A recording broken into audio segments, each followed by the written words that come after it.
la première fois que j'ai vu une résurrection, c'était à l'hôpital Washington. Et c'est pas loin de chez moi.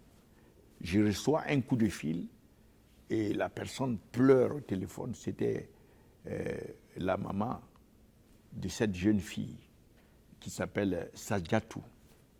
Elle est en train de pleurer que sa fille vient de décéder. Les docteurs venaient d'enlever les appareils qui supportaient la respiration et autres. Et qu'il fallait que je vienne vite à l'hôpital.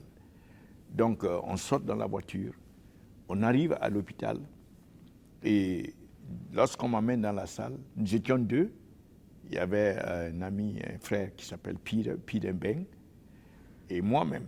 On rentre, on est debout sur, voilà le corps dans un lit, parce qu'il venait juste de débrancher les appareils.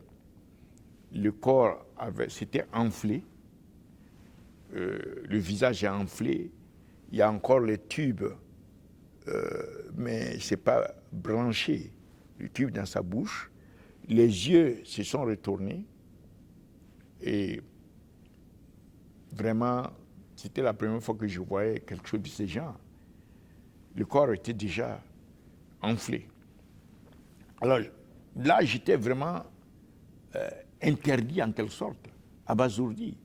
Je regarde comme ça, dans le lit, sur le lit, le corps. Je me sens vraiment impuissant. Je ne sais pas quoi faire. Même prier, je ne savais pas comment. Qu'est-ce que je vais dire? Et j'entends la voix de l'Esprit qui me dit, juste déclare la vie. Déclare la vie. Alors je me suis mis à déclarer la vie. Je dis, Sadiatou, reçois la vie. Reçois la vie. Au nom de Jésus, reçois la vie.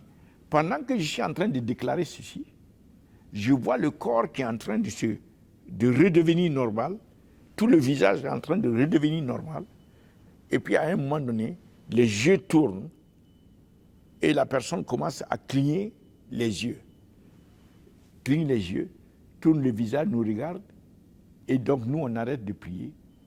On était dépassés. Elle a commencé à respirer d'elle-même. Et les docteurs ont accouru dans la salle pour assister et commencer à prendre soin d'elle.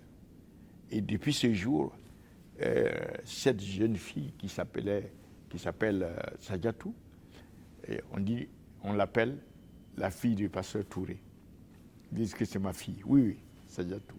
Donc c'était la première fois que le Seigneur nous utilisait pour ressusciter un mort comme ça. Et vraiment, je voudrais prendre cette opportunité pour prier pour ceux qui ne connaissent pas Jésus-Christ, parce qu'il est vivant, il ressuscite les morts. Il a dit, je suis la résurrection et la vie, et c'est la véritable. C'était la première fois, et il y a eu 2 autres fois, et il ne change pas. Ce qu'il a fait dans la Bible, il continue de le faire. Il le fera encore jusqu'à son retour. Alors je veux t'inviter, mon frère et ma soeur, toi qui ne connais pas encore le Seigneur Jésus-Christ, afin que tu parviennes à la connaissance de la vérité concernant le Seigneur Jésus-Christ, et que toi aussi tu sois sauvé, comme nous aussi qui étions dans les ténèbres, mais qui avons reçu la grâce de Dieu pour connaître Jésus-Christ et d'être sauvés. Je veux prier pour toi maintenant. Père, je prie pour tes fils et tes filles qui ne te connaissent pas encore, qui ne connaissent pas le Seigneur Jésus-Christ, afin que tu leur accordes la grâce, que tu leur donnes la foi en Christ pour être sauvés, au nom de Jésus-Christ. Et maintenant, je vais vous inviter à faire cette prière avec moi. Dites seulement et en croyant dans votre cœur, Seigneur Jésus, je reconnais que je suis pécheur, mais je te demande de me pardonner tous mes péchés et lave-moi par ton sang. Je crois que Dieu t'a ressuscité de la mort et tu vas revenir bientôt. Alors aujourd'hui, je t'ouvre mon cœur. Je te demande de venir dans mon cœur. Je t'ai choisi comme mon Seigneur et mon Sauveur personnel. Merci de sauver mon âme. Merci de faire de moi un enfant de Dieu, un membre de la famille de Dieu, né de nouveau.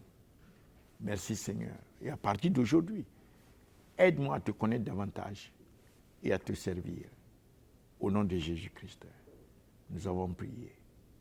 Alors, que Dieu vous bénisse, que Dieu vous garde et qu'il nous donne la grâce de nous retrouver encore pour un autre témoignage qu'il aura accompli. Bye bye. Lord bless you. Seigneur vous bénisse.